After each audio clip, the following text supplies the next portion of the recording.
Bien, señores, estábamos hablando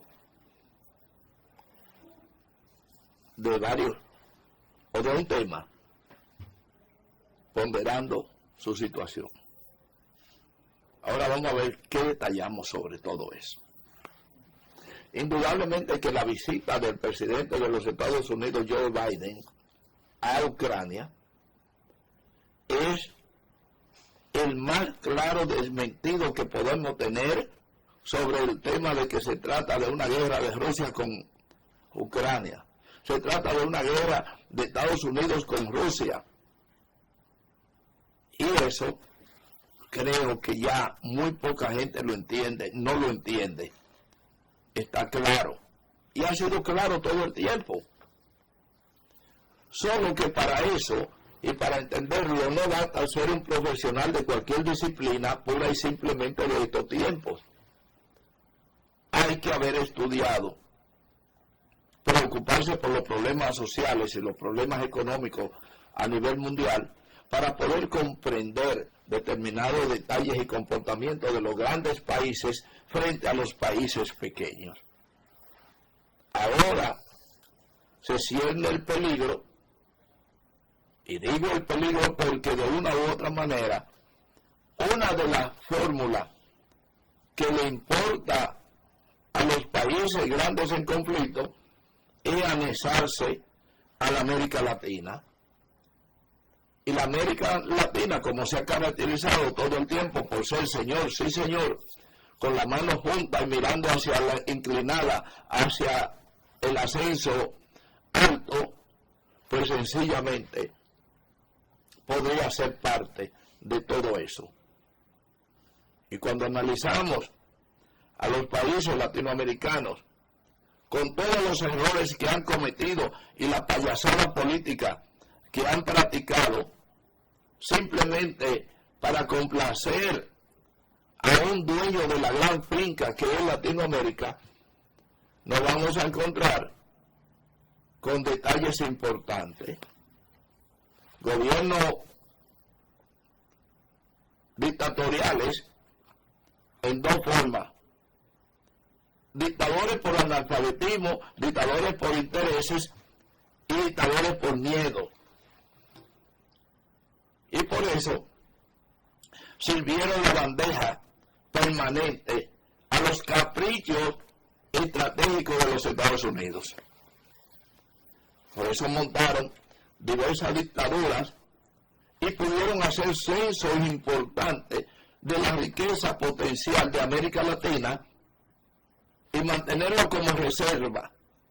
Esas reservas, que hoy todavía permanecen, son parte de un patrimonio entrecomillado de los Estados Unidos para sentirse fuerte en el desarrollo de su economía interna y con la suficiente autoridad para darle los pecosones necesarios a cualquier país contestatario a la política norteamericana.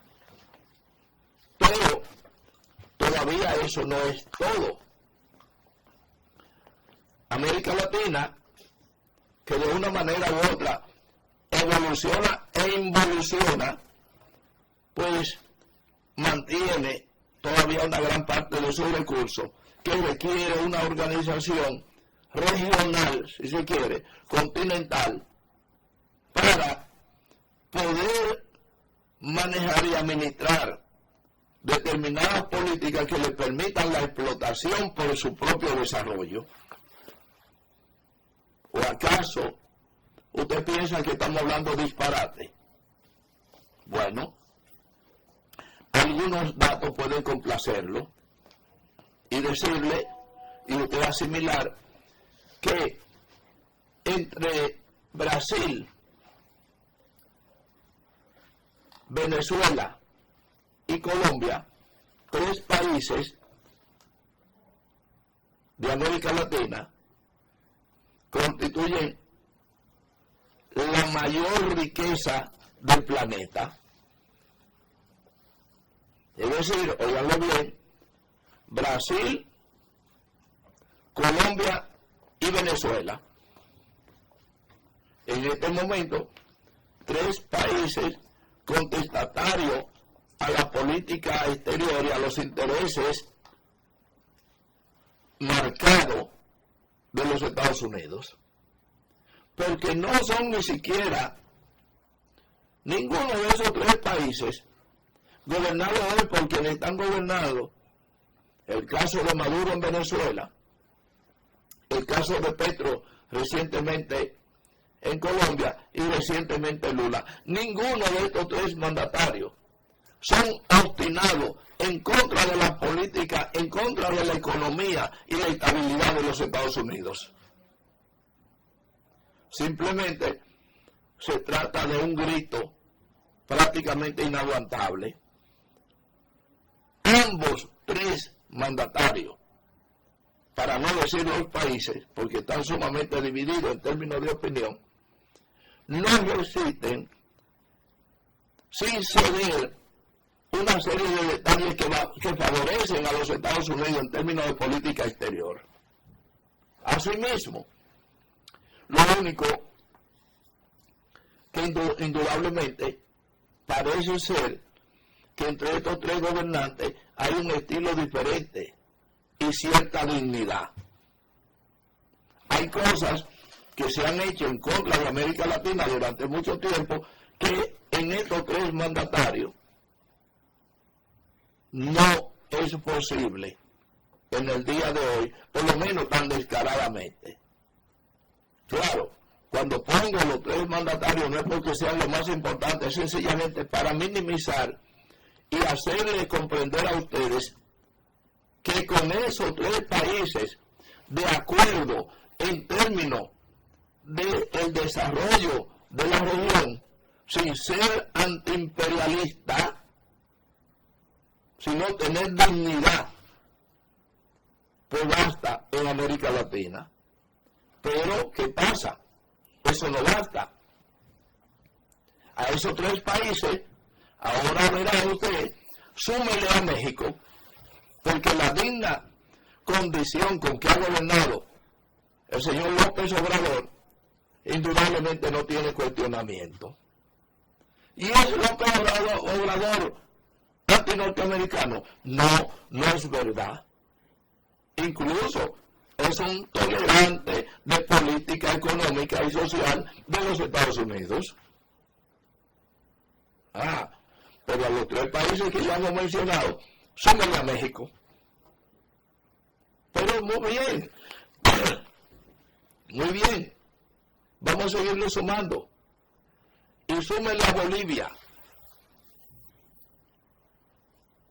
Si vemos bien claro, entre Bolivia, México, Venezuela, Colombia y Brasil, son 5 países que completarían la mayor fuerza potencial para enfrentar al imperio avasallador que representan los demás. Mucha gente piensa y dice, el imperio norteamericano. El imperio norteamericano no existe.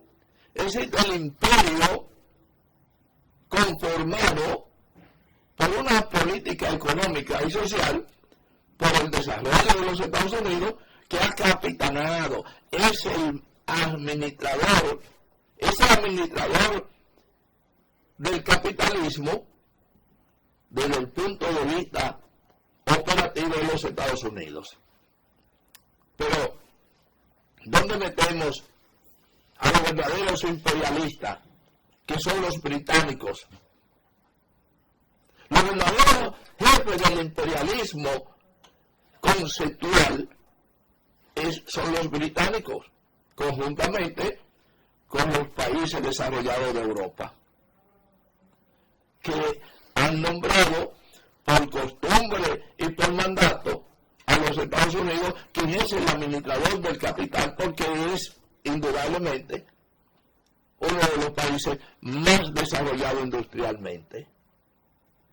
De esa manera, el poder del capitalismo en los Estados Unidos, pero no es el dueño del capitalismo, es un empleado pro con gran fuerza que protege los intereses del resto del imperio. Entonces, hay una amenaza para ese imperio, una amenaza que no tiene que ver nada con el comunismo, sino con el desarrollo geopolítico mundial, y esa amenaza la representa China. China, que es un país paupérrimo, con una cantidad de dificultades económicas, ha emergido. ¿Por qué? ¿Se habría China desarrollado como está hoy sin el tránsito de Mao Zedong? Jamás, jamás. Entonces,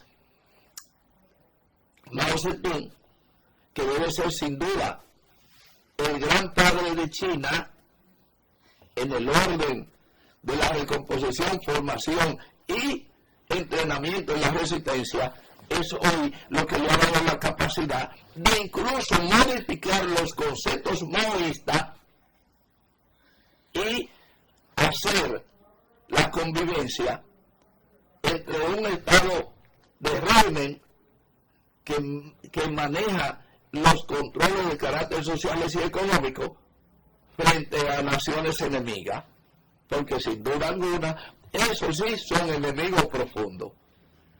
El imperialismo tradicional, compuesto por los países que le he dicho y administrado por los Estados Unidos, indudablemente que representan la verdadera diferencia que le lleva a una enemistad entre China y Occidente, independientemente de que en el protocolo de la mesa diplomática ustedes tanta pleitesía, pero el tema es mucho más profundo y parece ser, independientemente que no sea necesariamente hoy, mañana, que la hegemonía mundial hará cambio y que el capitalismo hará cambio, porque de lo contrario solo quedaría su cadáver para dar paso a un nuevo imperio, no importa.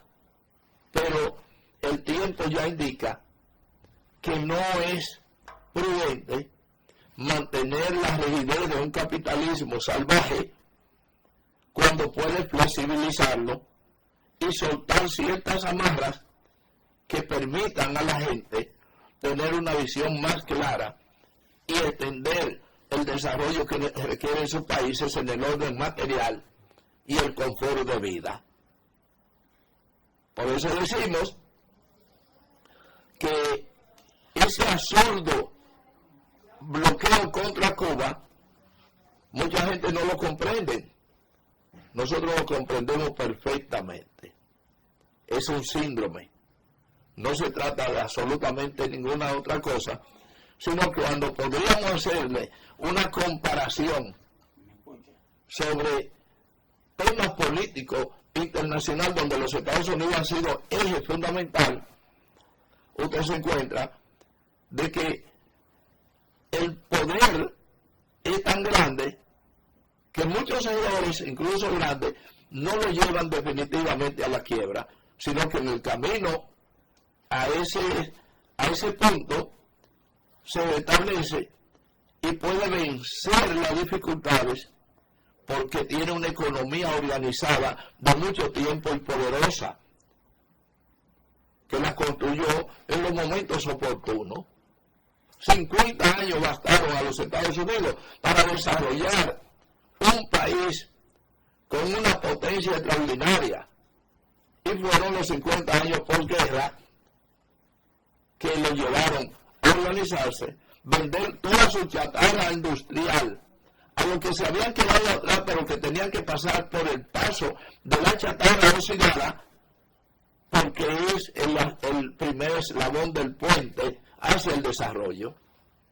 Entonces, los Estados Unidos, con inteligencia, organización y ventajas, porque siempre pelea en grande ventaja. La derrota de la guerra de los Estados Unidos son contadas, pero han sido poderosas.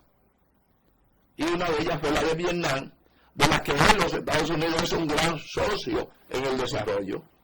Lo que indica que lo que estamos diciendo no es necesariamente contraproducente, ni una contradicción tan grande que no permita que entre las ideas liberales del capitalismo puedan resurgir una serie de replanteos que a debido tiempo favorece al capitalismo, solo que favorece al capitalismo desde el punto de vista ya no económico puro y simple, sino desde el punto de vista de un capitalismo moderno socialmente hablando. Esa modernidad social que el capitalismo todavía no la ha explotado, la tiene en su mano, pero tiene que darse prisa, porque probablemente la pueda perder, porque abarcó tanto que hoy esas amarras, que son las amarras sociales, que reclaman otra cosa, y no solamente yendo al comunismo, sino que tratando de colocarse en medio de una condición de mejor vida y mejor participación en la existencia humana. Vamos a la pausa, señor director.